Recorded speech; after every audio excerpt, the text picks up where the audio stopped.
Est-ce que les jeunes sont là? Les jeunes sont là? Est-ce qu'on peut encourager le grand frère? Yes, sir.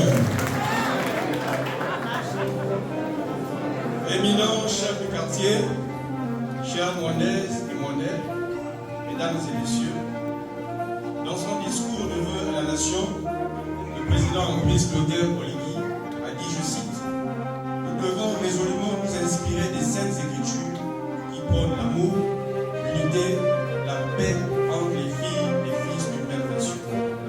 Elle nous enseigne le pardon et le partage. Elle nous révèle les comportements vertueux qu'une nation doit observer pour vivre dans le bonheur, la paix, la santé et la prospérité. » Fin de citation. Ce sont là des paroles fortes et sages prononcées par l'autorité suprême de notre pays et sur lesquelles nous devons tous méditer au quotidien. Mwandaises, Mwandais, la paix, tout comme l'amour et l'unité, ont toujours été des maîtres mots qui guident la vie des populations mwandaises sans distinction d'ethnie, de religion ni de couleur de peau. À cet égard, Mwanda est une sorte de Gabon en miniature, où il fait bon vivre ensemble, dans la diversité et dans le partage. La richesse de notre sous-sol a rassemblé ici des gens venus de tous les coins du Gabon, et même de l'étranger. Du boom économique occasionné par la mise en exploitation du manganèse ont dû trouver sur les lieux des populations anciennement installées. Selon les règles de l'hospitalité bantou, les premiers occupants de Mwanda ont fait bon accueil aux populations sœurs qui sont venues les trouver sur place. Depuis lors, notre vivre ensemble a été construit sans exclusion, sur la bonne entente, le respect mutuel et un esprit républicain. Or, depuis un certain temps, les acquis de ce vivre ensemble, chers à nos cœurs, sont menacés par les comportements blâmables d'une minorité de concitoyens qui semblent véritablement s'égarer.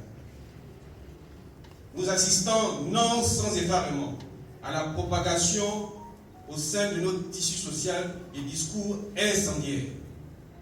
Si les choses se limitaient au domaine politique, on pourrait considérer qu'il s'agit de bonne guerre que des politiciens en compétition puissent se lancer des invectives. Mais malheureusement, la minorité sans grande légitimité dont il est question aujourd'hui pousse les différentes communautés à l'affrontement et véhicule une idéologie de haine digne de Radio Ville Pauline à travers les réseaux sociaux. La cible déclarée de leurs envies génocidaires est la paisible communauté Awanji. Et menace aussi par la même occasion les autres communautés. Parce que la haine est contagieuse. Elle peut commencer par les Awanji, après basculer chez les Nzebi, après aller chez les Adouma, et après courir toute la population de Mwanda. Je le répète, la haine est contagieuse. Leurs envies génocidaires, excusez-moi, et dont les menaces de mort des membres qui s'aventuraient dans les quartiers non Mwanji, comme si Mwanda était devenu une ville balkanisée. Par des propos tels que si les Awanji arrivent à l'écolo, ils seront lynchés. Et si les Badeke, si les Nzebi arrivent dans d'autres quartiers, ils seraient lynchés.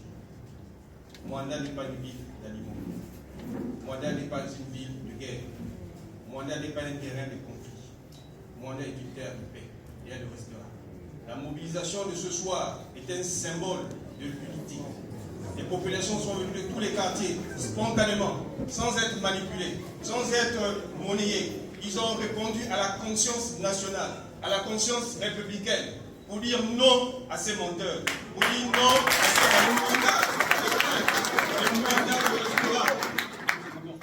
ces Regardez ces populations, ces jeunes. Regardez ces femmes et ces hommes qui ont répondu spontanément. Pour dire à ces personnes, dont on ne citera pas le nom, ce serait donner trop de valeur à ces personnes de citer leur nom. Et nous avons répondu par notre présence. Nous avons répondu par l'interprétation d'un monsieur Femme, d'un monsieur Pounou, d'un monsieur Nzebi, d'un monsieur Teke. Le Gabon est un. Mwanda est un. Et nous ne céderons pas à la manipulation.